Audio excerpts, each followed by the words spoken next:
I mean, the amount of cocaine on this man's desk, it was like, Tony, at a certain point, it stops being a vice and starts becoming a fiscal quarter.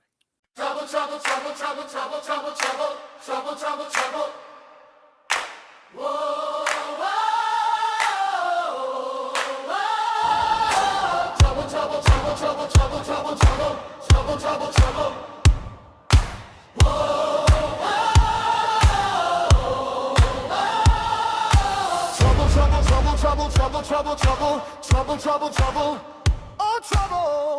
Hello and welcome to the Top 1%. I am Marcus D'Angelo, professional wrestler and owner of the Golden Era Network podcast channel, and I am joined by none other than wrestling legend. I'm going to say it. He's a legend. It's Mr. Carter himself, EC3. What's going on, my friend? The third is here for the third episode of our little project, which I'm enjoying doing.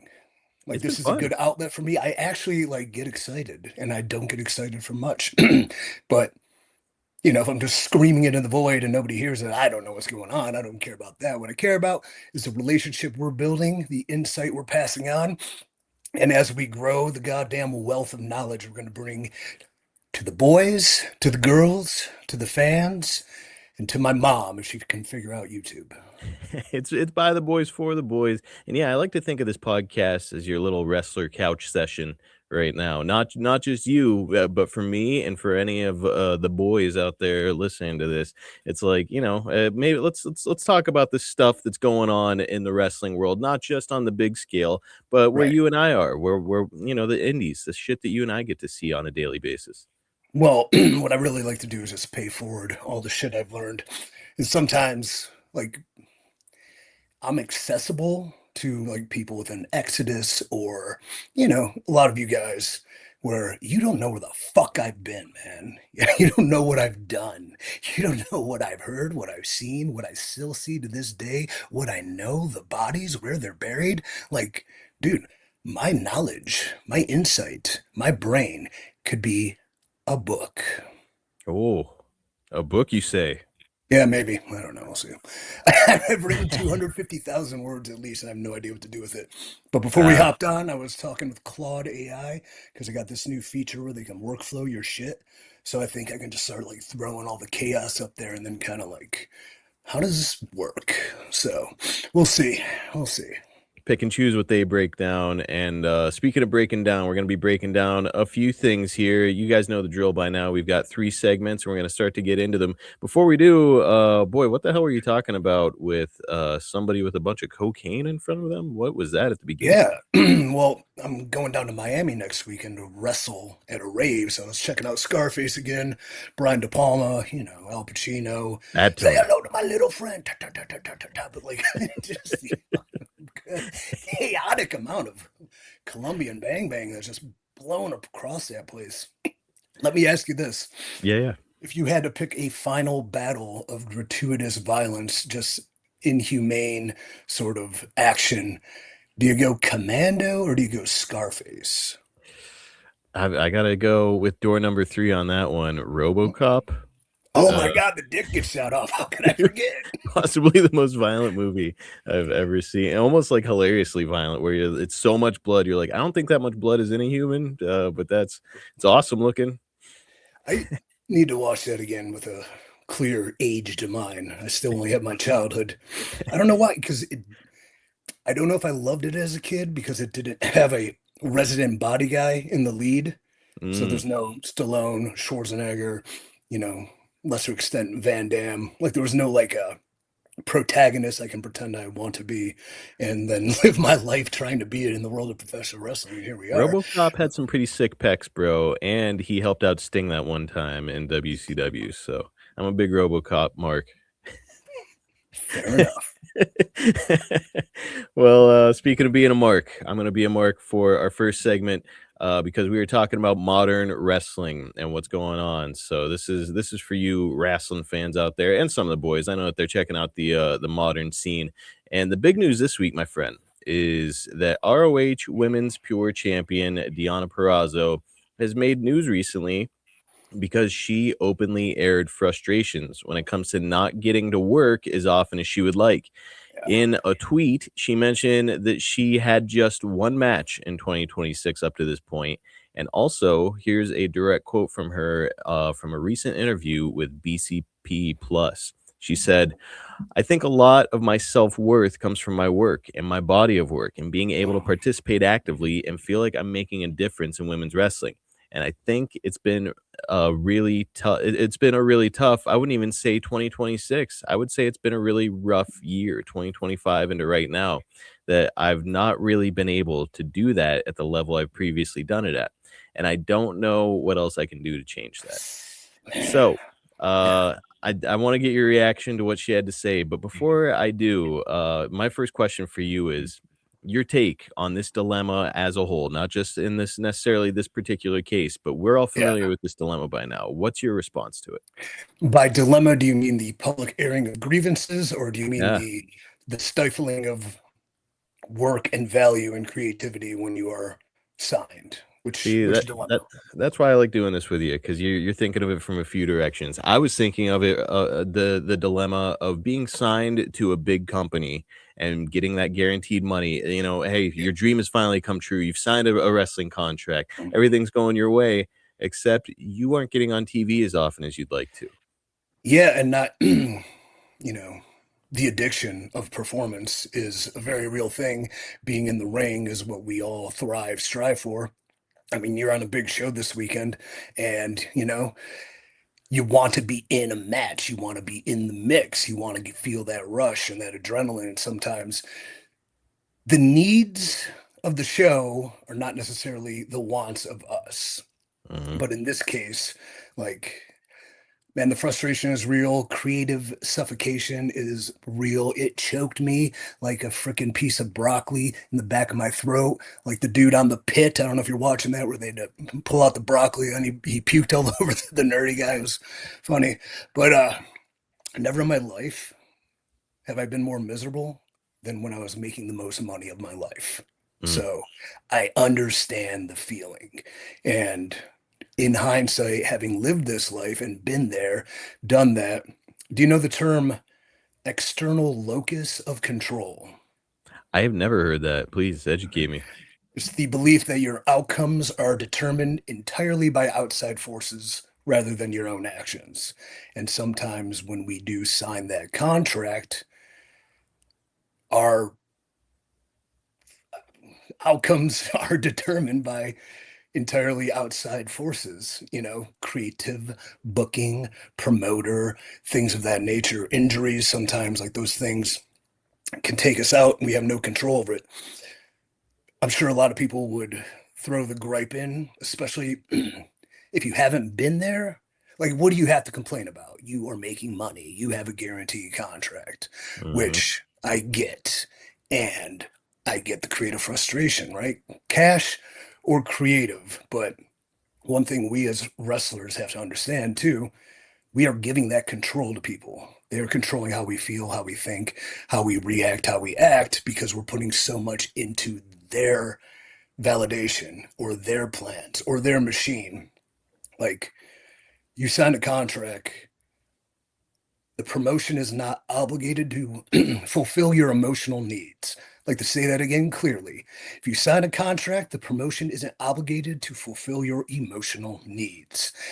They're obligated to fulfill the contract. And if the contract doesn't protect you or your creative output, your match frequency, your character directions, which no wrestling contracts really do unless you're Hogan in the 90s, then you failed in that negotiation aspect if it is that imperative to you.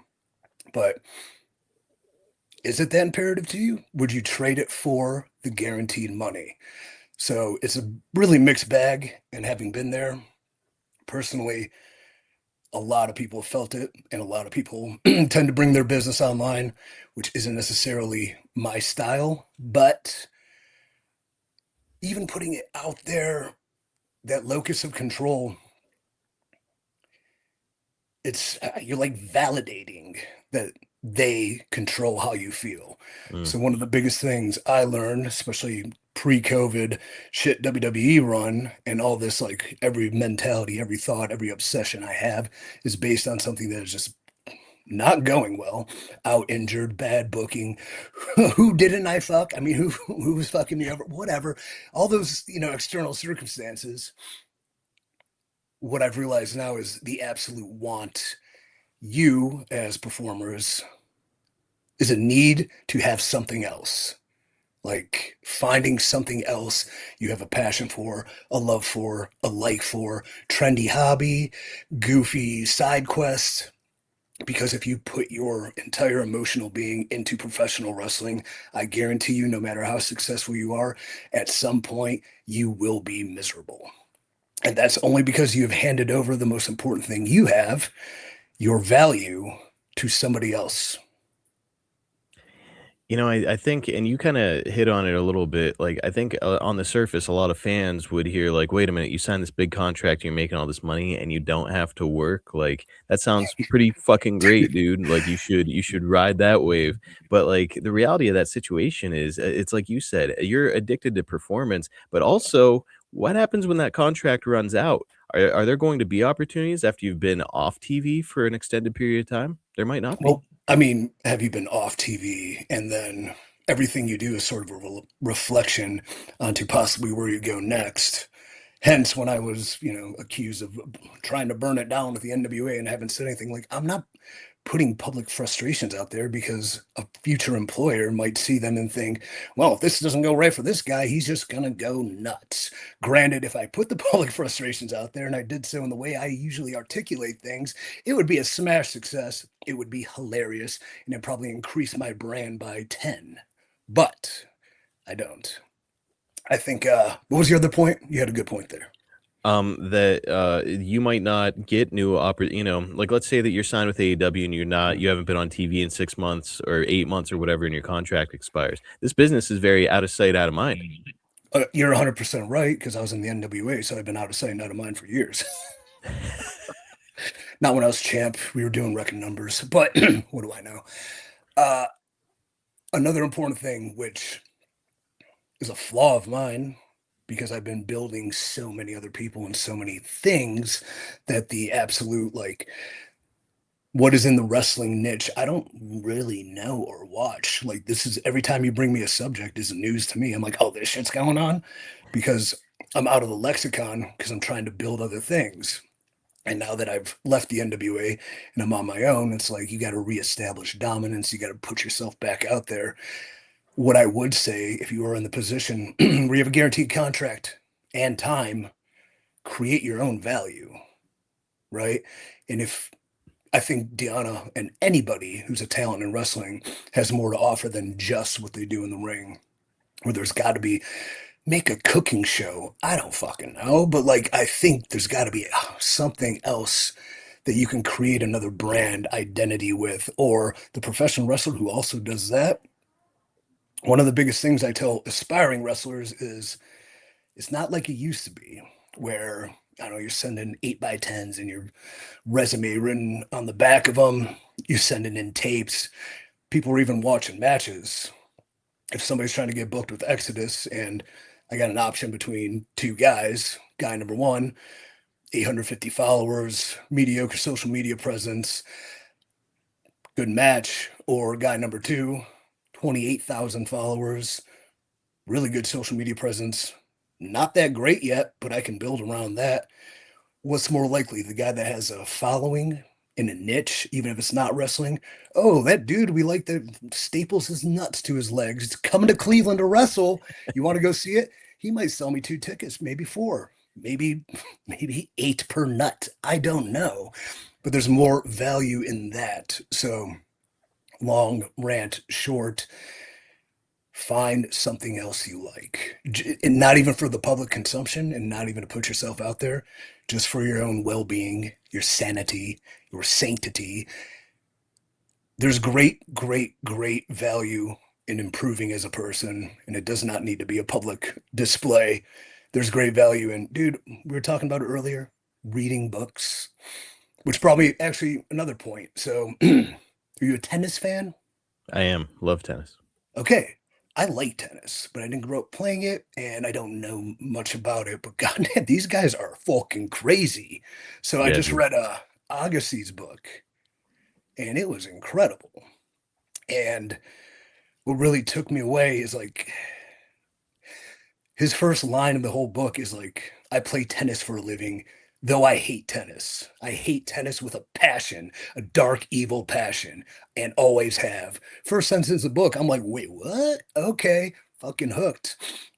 But what it took for him to love what he did was find reasons to play tennis, not the game, not the trauma from years of abuse by his father shooting Dragon Balls at him, but when he would win, he was able to build upon something, the school he was building, the people around him, his team, things like that.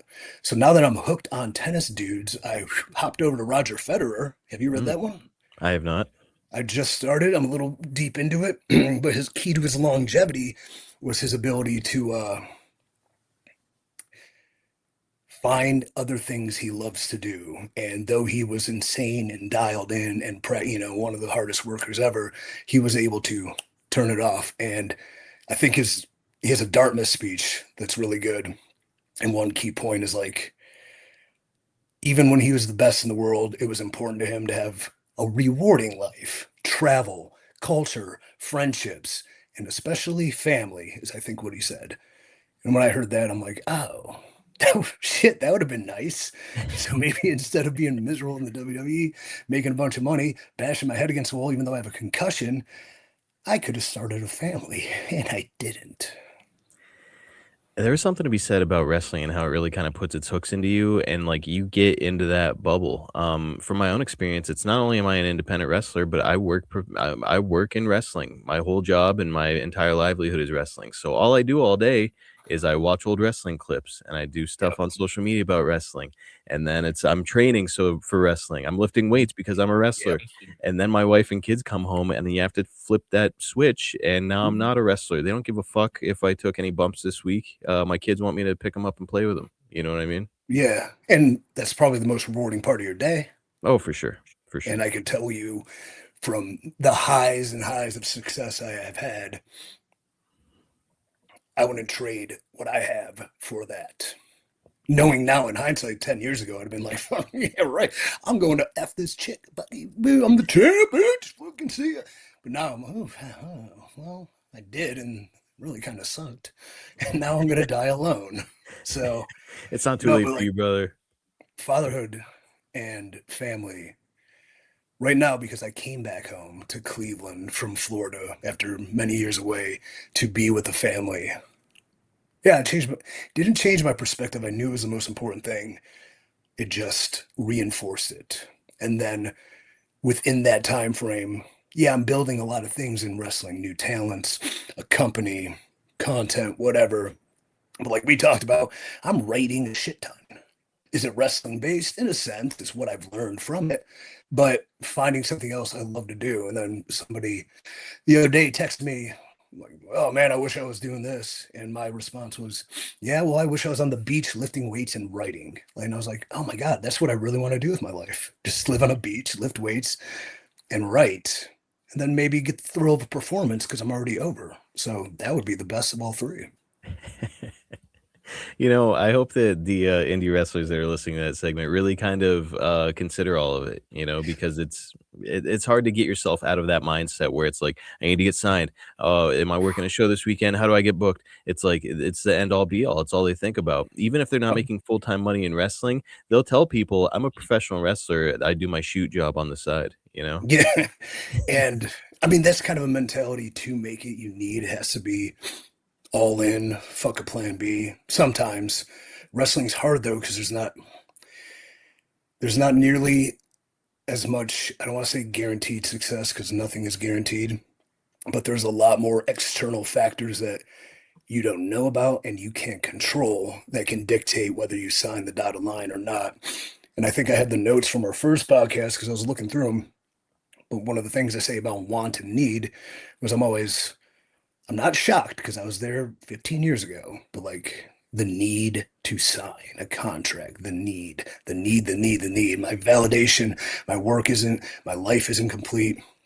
And then the cruel irony is once you do, you sign a contract, you get to that one point and It's not like I can let up, but it's what's next. There's the goalposts move almost immediately. Oh, I signed this contract, but this is my first of however many months before I get this pay increase. Or I signed this contract, but I'm still in the opening bullshit matches, or I'm not doing anything. I'm in a tag team I don't like, whatever. The goalposts will always move. Take pride in signing, shoot to be signed, let it validate hard work and effort, but at the same time, do not lose value in who you are and who you are being bold enough and brave enough to chase that dream. But if you're all in too, roundabout, if you're all in, motherfucker, be all in, okay? Because a lot of people say they're all in. They're not all in. But that's another rant for another day, brother. Might be another subject we'll have to broach at some point. And now that's a good way to wrap up segment 1. Let's get into segment 2, by the boys, for the boys, where we talk shop, not headlines. And of course, we're going to start out by shouting out some good brothers and good sisters out there with the indie motherfucking spotlight. E, who you got this week? Speaking of, and this is not their complaint, this is my complaint. How are these motherfuckers not signed? TME, okay? Oh. Like, I mean, I don't know where to start. Exodus Pro Tag Team Champions. I mean, IWC, they've been killing it. PA, Ohio, in that Northeast. I mean, we're talking 6'7", 6'8". They are the combined height and weight of like Hannibal's elephant army, dude. They're fucking huge, jacked, and they're cool. They're professionals. They are not big guys who wrestle. They are great wrestlers who just happen to be big and black as hell. And I love them. And every day I sleep thinking, how are they not signed? Like, can you tell me, short of right place, right time, which is the only way to get signed, another rant we can have. The only time you'll get signed is being in the right place at the right time. Has that not happened yet? I don't know. But I know if this was 12 years ago, developmental was FCW, and there was some curly-haired fuck named Derek Bateman down there, he would be getting the shit beat out of him by these two guys in practice every day before they are skyrocketed to the main roster. So what's changed? What's happened? It has nothing to do, again, external control. Nothing to do with who they are as men, because they're great men, who they are as workers, because they're great workers, who they are as professionals, like whatever external circumstance is keeping them from signing. Someday they will be signed. And the person that learns they weren't signed sooner, the boss of the person that does sign them, will probably fire that guy for signing them too late. I love TME. Stood out right away to me whenever I came to IWC. I was like, who the fuck are these two? Because, I mean, big guys that can go. Yeah, and I mean, looking up at them, just incredible. Both, like, and not just, like, their ability, not just their look, but, like, their knowledge of the game, so to speak. I was in a car with Duke Davis driving down to West Virginia at one point, and some of the shit that he was enlightening me on, I was like, this guy's he's not just like a big guy. He's not just some big guy who's in the business and learned how to work the big guy style. Like he knows what the fuck to do out there to get a reaction out of the crowd. And man, just couldn't be better. I love those two. And I think not to cut you off, but I think one of the reasons they happily show up as pros and kill it and do their thing is because they're not putting that pressure on somebody to validate them. Because like you said, Duke and Gannon, like father, they have life outside of this. And if this happens, cool. But they're playing the game with house money. And if I had house money, I'd bet the house on TME. Well said. And for my indie spotlight, I'm going to shout out a dude. You know what? First of all, let me say this. Fuck this guy because he took a belt off me. But it's a guy that I've learned an awful lot from since I've had the opportunity to step into the ring with him. His name is Wes Barkley, a Cleveland fella. Wes Barkley. He's been getting some really big opportunities, working the likes of Matt Cardona, Nick Nemeth, The list goes on and on. Tyler Breeze, I want to say he was working with him recently. And a lot of times, you know, in wrestling, you hear people, you know, kind of get a little bit jealous when the other boys get cool opportunities. I don't feel that way. Like when I see that happening, I'm like, yeah, that makes sense. Wes is really good. And he's probably the first person I stepped in the ring with where afterwards, when I spoke to him, and he was kind of evaluating me and what we did out there, it was like the light bulb moment where I was like, that's okay. Like now I'm starting to get it because, and I'll tell you what he said to me. We were in a big tag team match and he was selling near the ropes. It was near the beginning of the match. I get tagged in. He's selling near the ropes. So in my head, I'm like, he's by the ropes. Let's choke him on the ropes, Marcus. Put his dumb ass on the ropes. Let's choke this motherfucker. Give him the I started choking him on the ropes. We continue business, etc., etc. The match wraps up. We get backstage, and he was like, "So you choked me really early." He was like, "Do not do that." I'm like, "But you were by the ropes," and he was like, "You were not at the stage yet of choking me. Like, it's your aggression at that level, at that stage of the match, should not have been there. You've got to build to that and make it make sense." And that was like one of those moments where I was like, "Fuck, that makes so much sense." Like, So yeah, choking a motherfucker is about like he pulled some shit. And I think because we watched that match, we can talk about there was an instance of that. That's good advice. I'm thinking Basham. It was Basham advice. That Doug was Basham. yeah. Like, yeah, okay, guys by the rope, choke him, heel. It's like that's escalation upon them showing they're still in the fight. Now it's like, oh, this isn't done yet. I need somewhere to go, somewhere to take him. Or he did something that kind of upset me, like punched me in the face, or chopped me in the chest, or sunset flipped me for a 2 count. Then you choke the motherfucker. Good advice, Wes. It is. There's and like it logically, there's not much more mean or nasty a thing that you can do to another human being than choke them. So why am I there already? So yeah, you gave me a lot to think about. So first of all, Wes, go fuck yourself, taking that belt off me. But man, shout out to Wes Barkley, a very good wrestler. It's a title, not a belt, you know. I like calling it a belt, brother. Did you ever hear that? That I was have from heard the that. I know that Vinnie Mac was big on that. How do you? What's your yeah. take on that? Should it be a title or a championship rather than a belt? I think in all proper instances, you put the prestige with the name, but I don't hate in slang, fired up promo stuff, throwing it out there. I think you look at it like a move, and I wouldn't do it a lot Mhm. because then it becomes why it became a thing because everyone was calling it a belt. Whereas championship title, championship title, championship title, I got the belt, motherfucker. Like, oh shit, he's got the belt. You know, you can, it has more oomph. Or the strap. I got that Strap. strap, son. I'm strapped up, boy. Strapped on. All right, now we're gonna get into my wrestler question of the week, and this one I think is gonna stimulate some interesting conversation. You know, the one thing that young, motivated wrestlers are always looking for is advice and feedback. As a matter of fact, I sent you one of my recent matches, hoping that I could sit under your learning tree, wait for a fucking apple to drop. However, what the thing that we hear all the time is that wrestling is not always a team sport.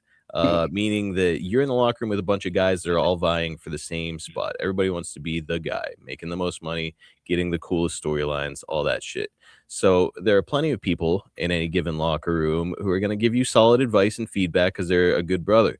But then there's some who maybe won't have your best interests at heart when they quote unquote advise you. So my Yeah, question for you, you should choke him on the ropes right away. What are you doing, man? yeah, Just go choke Marcus, him. you When he got to tells you choke not to choke people. him, You got to choke people right out of the gate, brother. right up straight. Ding, ding, ding. Blatant Choke, choke.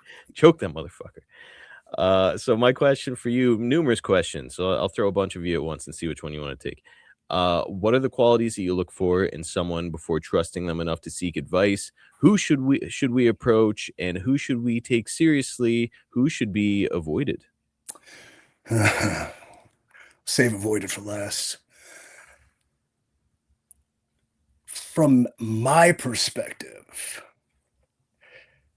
I can and would solicit advice from anybody who saw something and wanted to say something. And I don't care if they're green as fucking shit or they're 50-year vets, all right?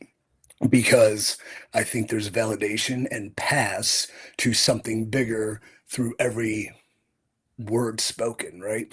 Every word we speak to each other is creative collaboration in a sense.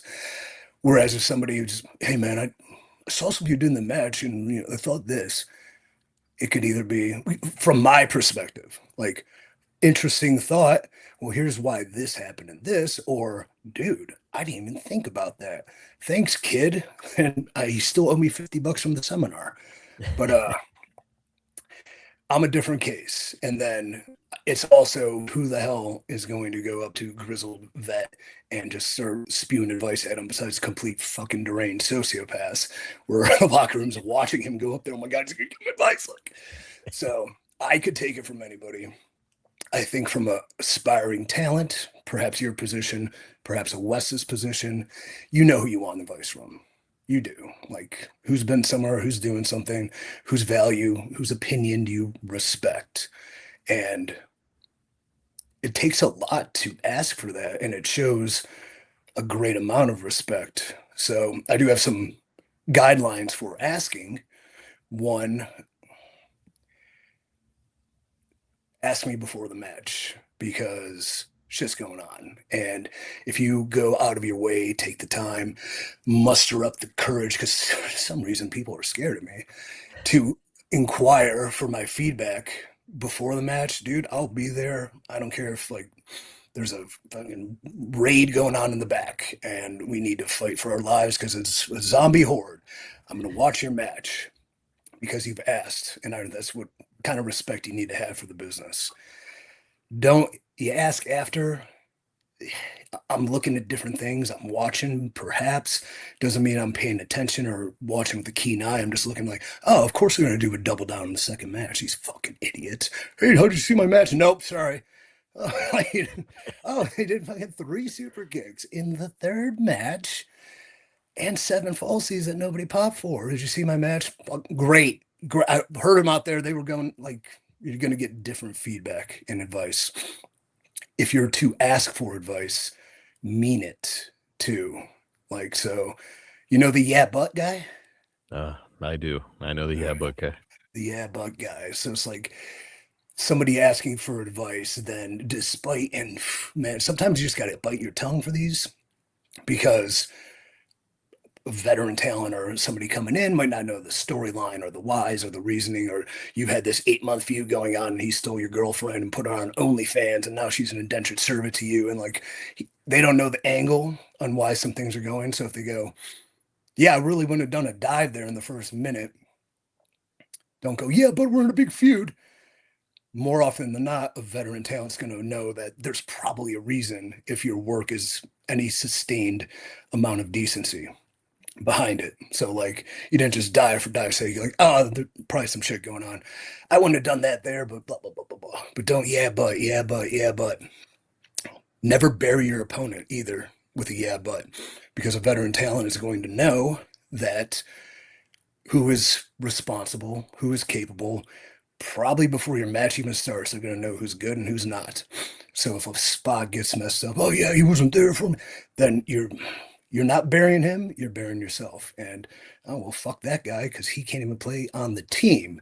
Mentioning wrestling as a team sport, it is in the sense that the business improves if we're all working to our best. So I will have no problem giving everything I got advice wise, especially if I do a seminar. Now, if I have a seminar and you don't show up and then you ask me to watch a match, I'm not going to. Because A, you don't respect yourself enough to invest in yourself, or B, you don't really respect my opinion. You're just asking because that's what you're supposed to do. I mean, I'll probably watch it and go, good job. Well done. You got a future, kid. Yeah, I'm going to give you that shit. Depends how fucking deranged I am from travel that day. But why I would give everything I got to everybody, first off, that's how I became who I am, like by picking brains and gathering insight that if I can pass forward little bits of knowledge I've received, the business will probably be better because a lot of wrestling sucks. But I want you to be the best you can.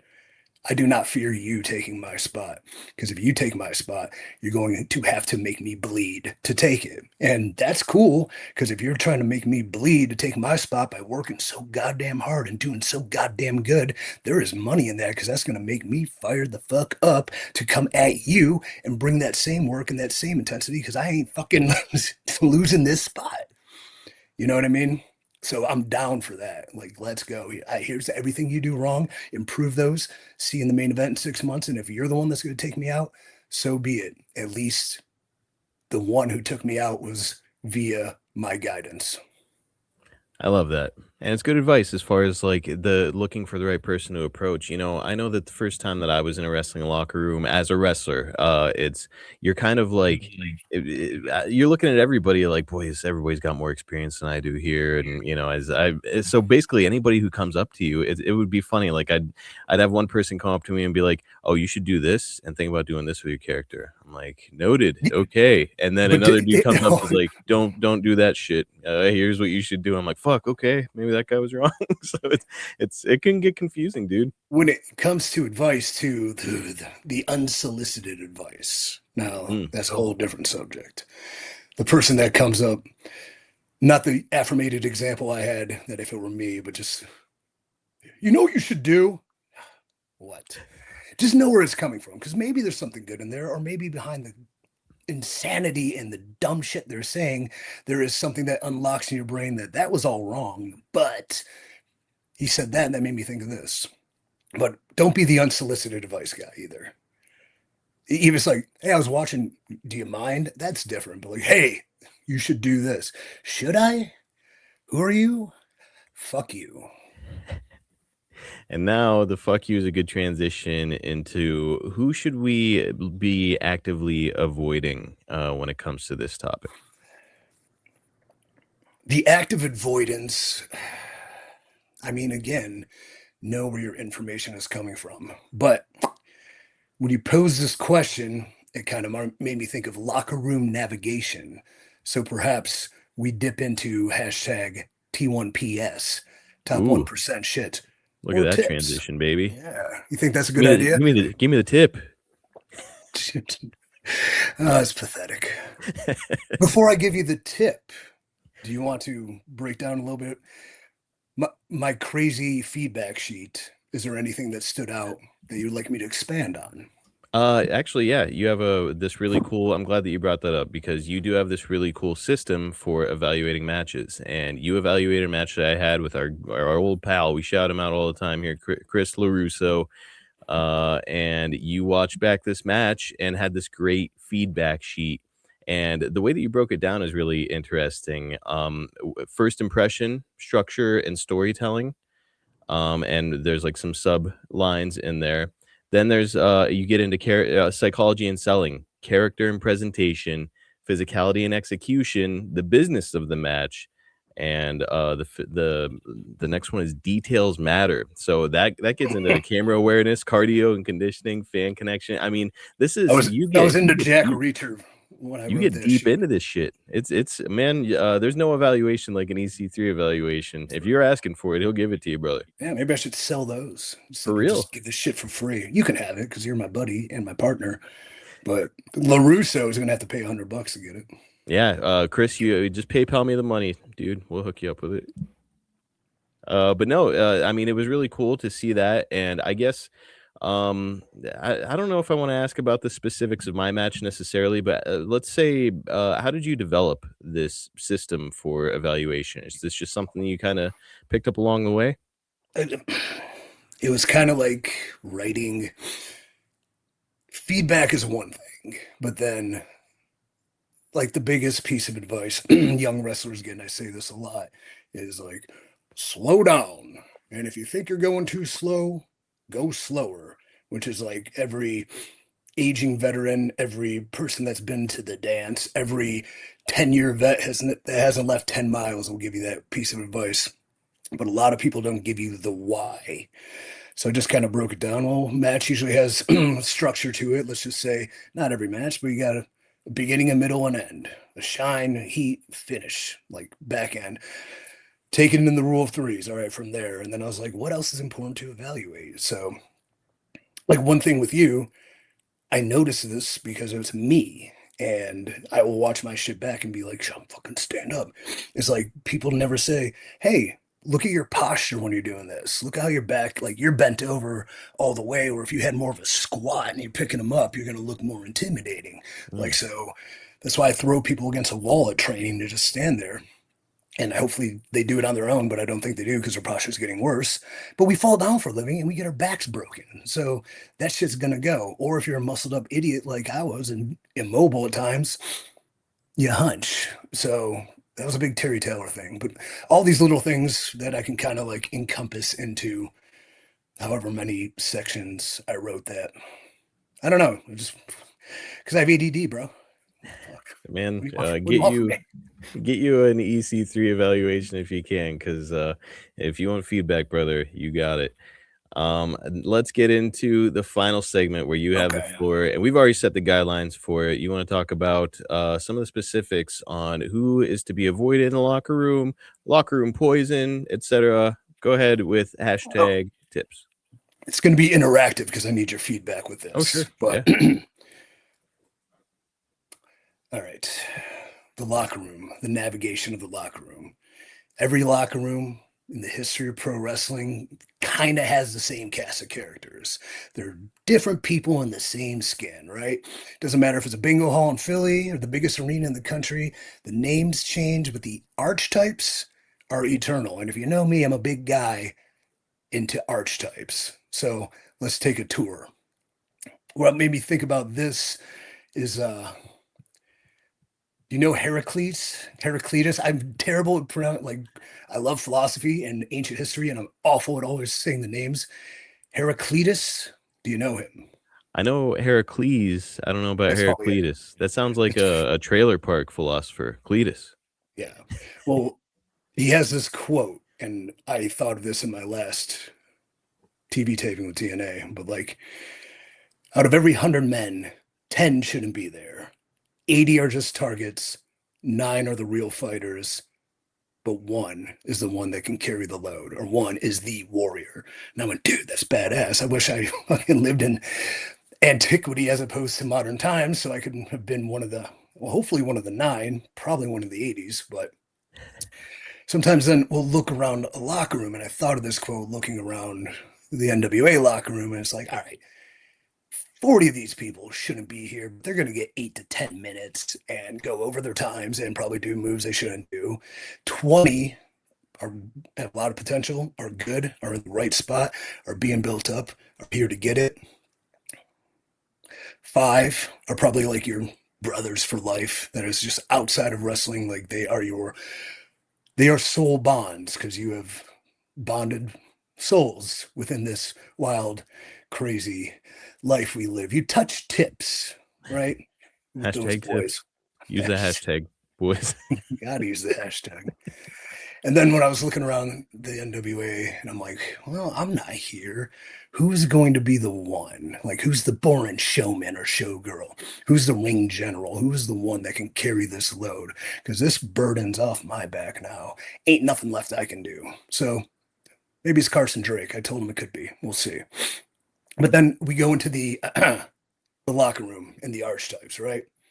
So I need positive archetypes because I've mentioned some, the good brothers, the brothers for life, the 20 that should be there, the 40 that aren't like bad, but like, what are you doing here? Like, really? And then who the fuck are these people and why are they eating the catering? So they all do. But all right, here's a couple of archetypes. Tell me your thoughts. Number Mm. one, the brother guy. All right. This is the dude that will say brother 47 times in a single conversation. This is the dude that's going to bro hug you like you just survived a war together, even though you've only known him 4 months. He might even post a photo with you saying hashtag family or brothers for life, post it on IG, tag you, collab you, expect you to accept, and then you just don't see the message. So the brother guy, you know?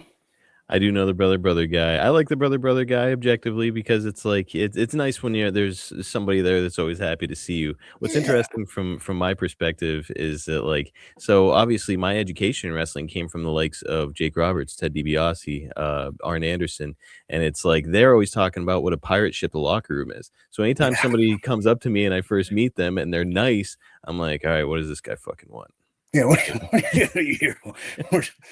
We didn't, I had it in the notes from last week, but the Memphis handshake. Are you aware of it? No, I know. Well, wait a minute. Is that the dead fish handshake? No, the Memphis handshake. So you got Okay. your hand, right? See me?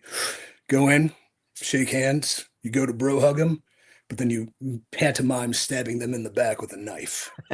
So that's the Memphis handshake, which was a big rant we didn't get to in our hour 15 last week. But all right, archetype number 2, perpetually almost. Okay, so this dude's been one big match or one big moment away from whatever's next since like 2019. He's consistently complaining about his positioning, despite the fact his character still reads and cuts promos like he's in a hostage negotiation. All right. He has a confidence of the man who's convinced himself the problem, again, external locus of control. It's the booker, it's the politics, it's the fans, it's the timing. It's never the mirror, it's never the work. Brother's been heating up for 6 years and he is room temperature. I've certainly met that guy so far in my wrestling journeys. I've met a few of those guys, as a matter of fact.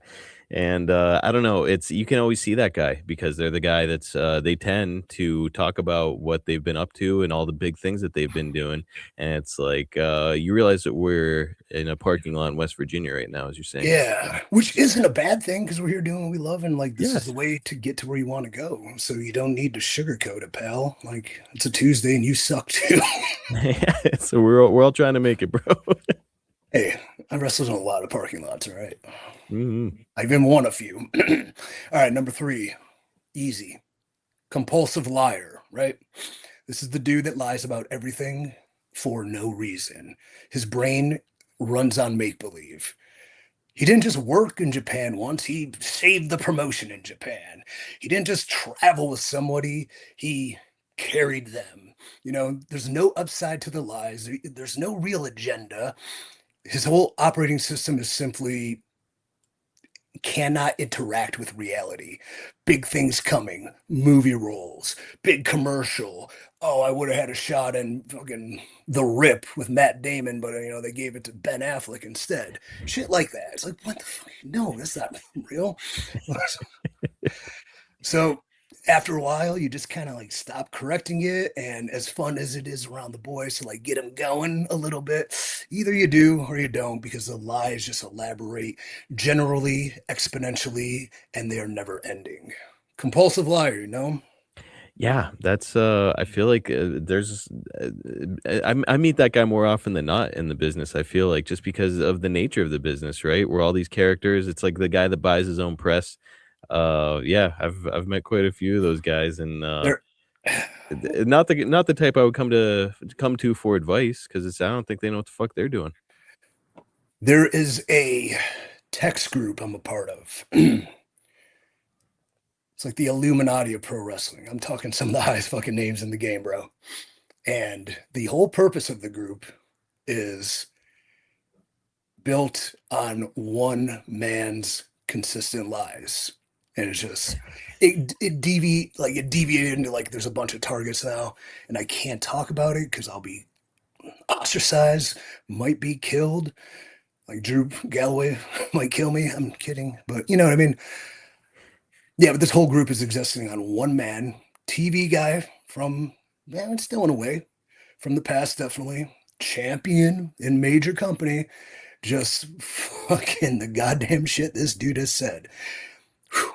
Whole text group dedicated to the compulsive lie. All right, we're well. I'm going to do 2 more. I have like 12, but let's see. All How right. about the macro missionary? You know him? No, what is that?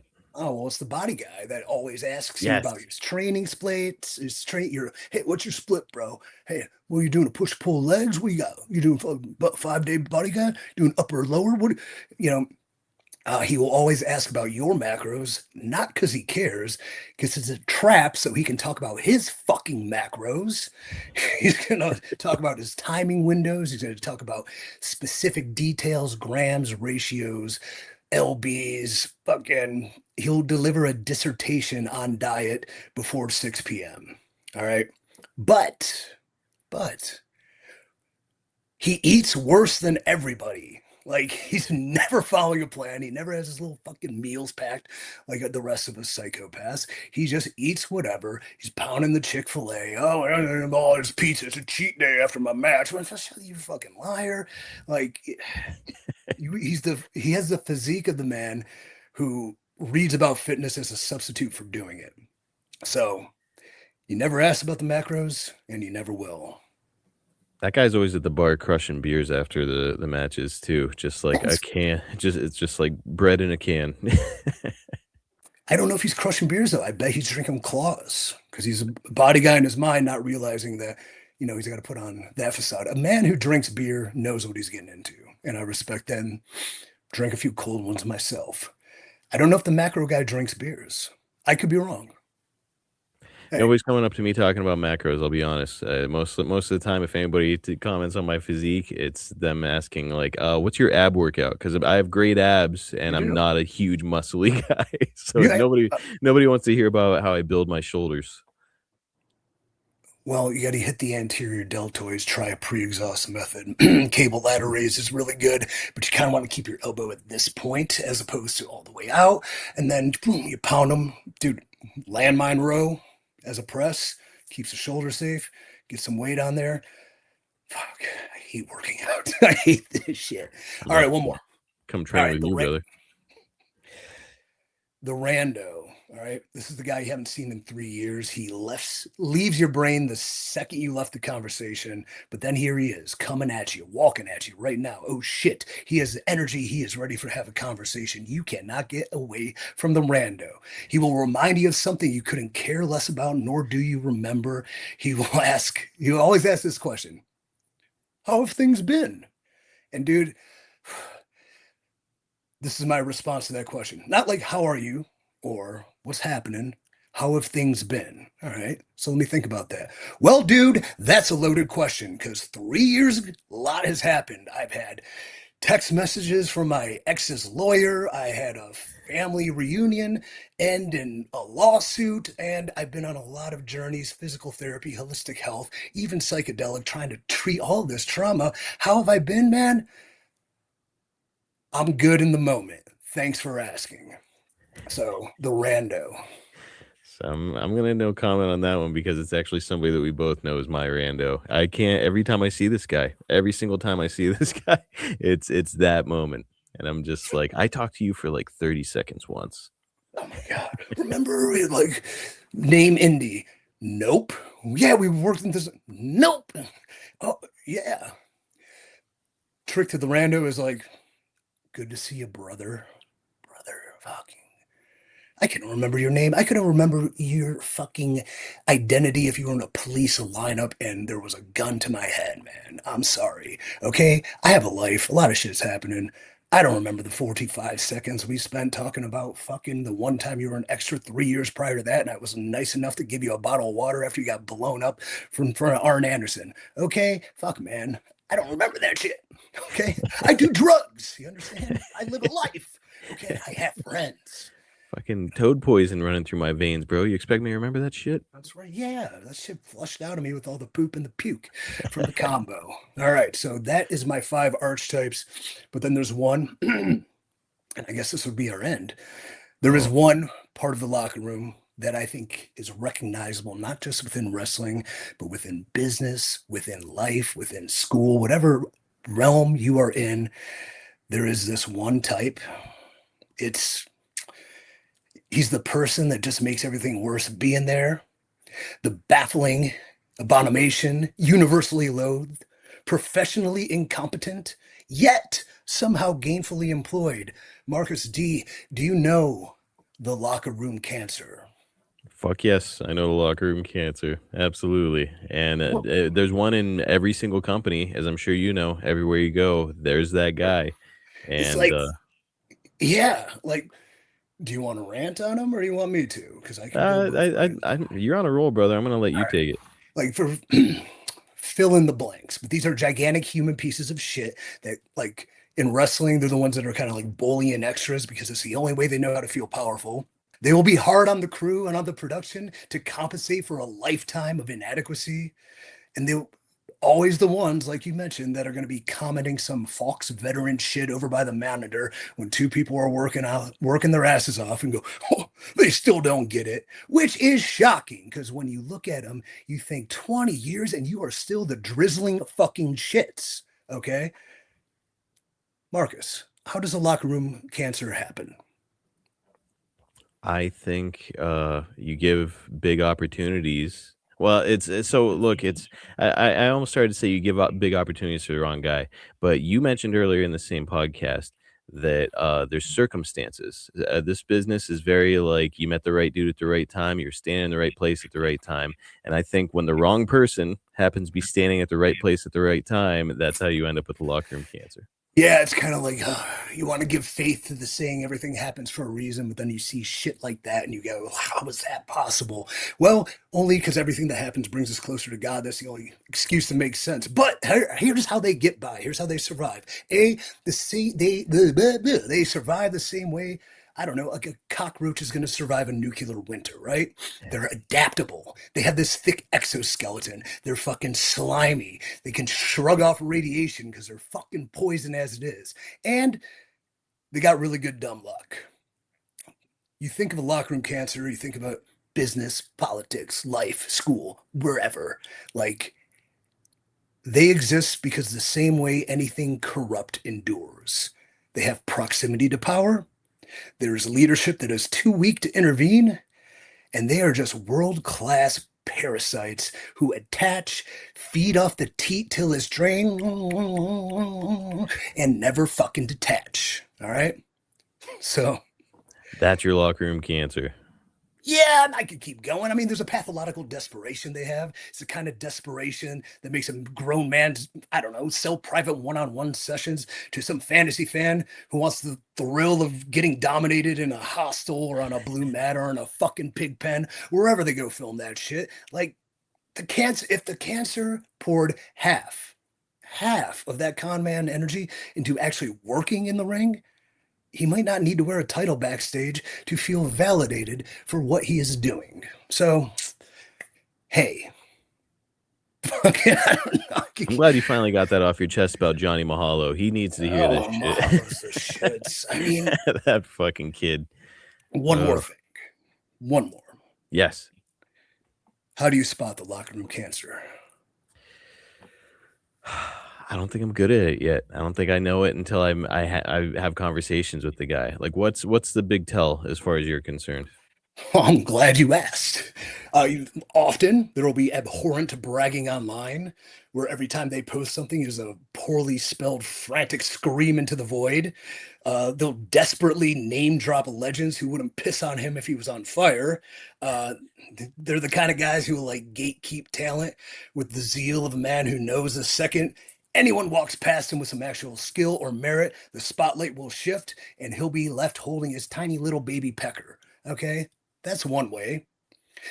They nurture delusion, meticulously constructed with Fox vanity that they genuinely believe they are essential to the company, despite the evidence. And you want to know what the evidence is, Marcus? I'm glad you asked. Empirical data that's collected every time the bell rings, fans' reactions, one of three things: bathroom break, phone scroll, absolute fucking silence. Maybe you know someone like that. Sure do. Sure do. I would love to shout him out right now, but I won't because I'm still trying to make money in this industry, brother. Oh, well, yeah. I mean, don't hang with me. Look, all right, there's like, I know it's been a lot to unravel, a lot to unpack. There's one for sure sign in how you spot a locker room cancer. Okay. Lay it on us. And it's 5 words. And you'll hear it. It's like someday you're going to hear it. They will say, do you know who I am? Ugh. Do you know who I am, motherfucker? No, nobody knows who the fuck you are. Do you know who what an insane, absolutely comically, bafflingly delusional, pathological, and narcissistic, and downright tomfoolery thing to think or say. Do you know who I am? No. No one does. That's the point. If people knew who you were, they probably wouldn't be talking to you the way they're talking to you because you're just being an asshole. Or maybe they do know who you are, which is a nothing, a shit stain, a goddamn skin mark on the lifeblood of what we do. Maybe, just maybe, they don't know who you are. Because I leave you with this. If you are a star, you don't need to ask that question. You're just felt. Trouble, trouble, trouble, trouble, trouble, trouble, trouble, trouble, trouble, oh trouble.